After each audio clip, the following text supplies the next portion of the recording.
Make sure you hit subscribe before we dive in. It helps the channel more than you know. The fork never even touched my plate.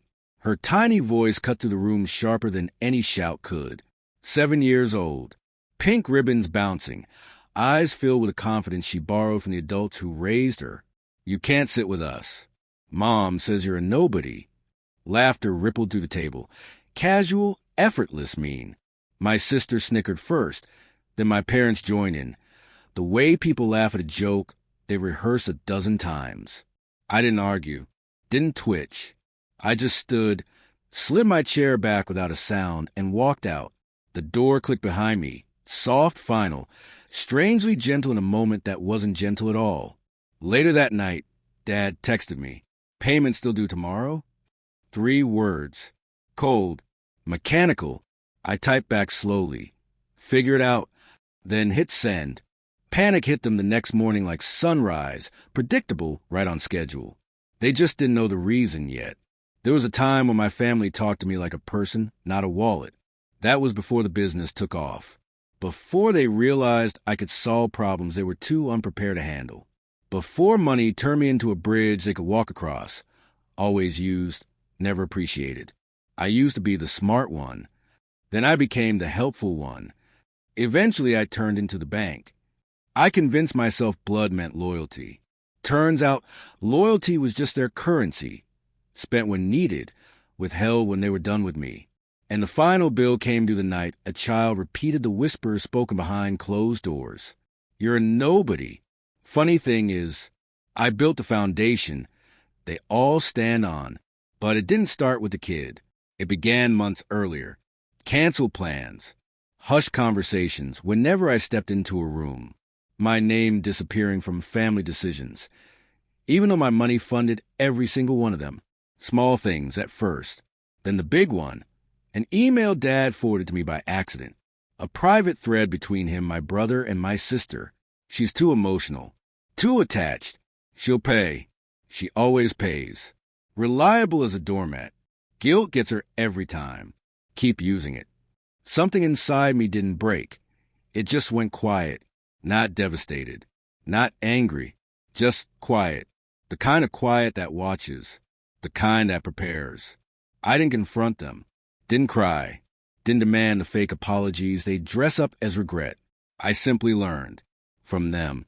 I froze every unspoken loan. Moved my finances into fresh accounts. Shut off the automatic payments they never bothered thanking me for. And I informed a family accountant, privately, discreetly, that no bill, no emergency, no debt would ever go through me again. Then I waited. People who depend on you never notice you step back, not until the ground disappears beneath them. The restaurant moment was just a spark. The explosion came later. Dad's business loan renewal collapsed. The bank required my signature. My sister's rent bounced. I'd been covering the shortfall for years. My brother's imported shipment got stuck at customs. My contact wasn't available anymore. Their messages started flooding in. We need you. Call us back. Why are you doing this? We're family.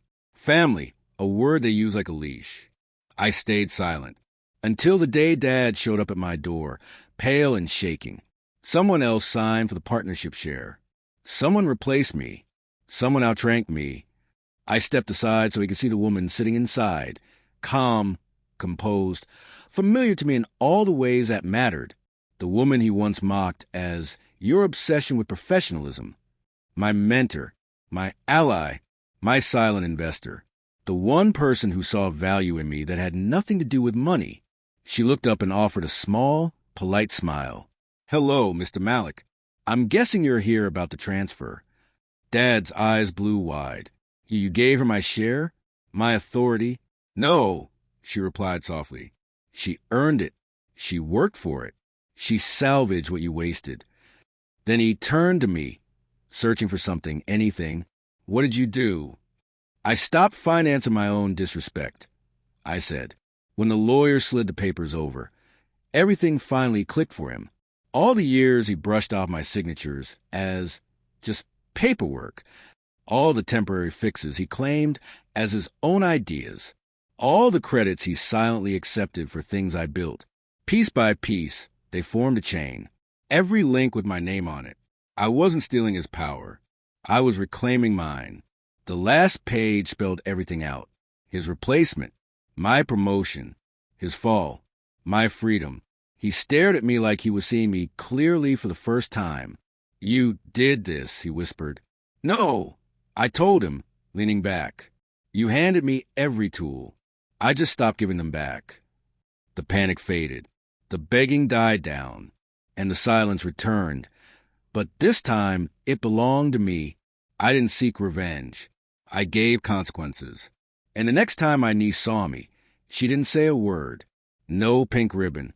No attitude. No borrowed cruelty. Because now they finally knew exactly who I was. Not a nobody, but the person they should have never underestimated. And the one who didn't need a seat at their table. I built my own. And now, they're the ones who can't sit with me.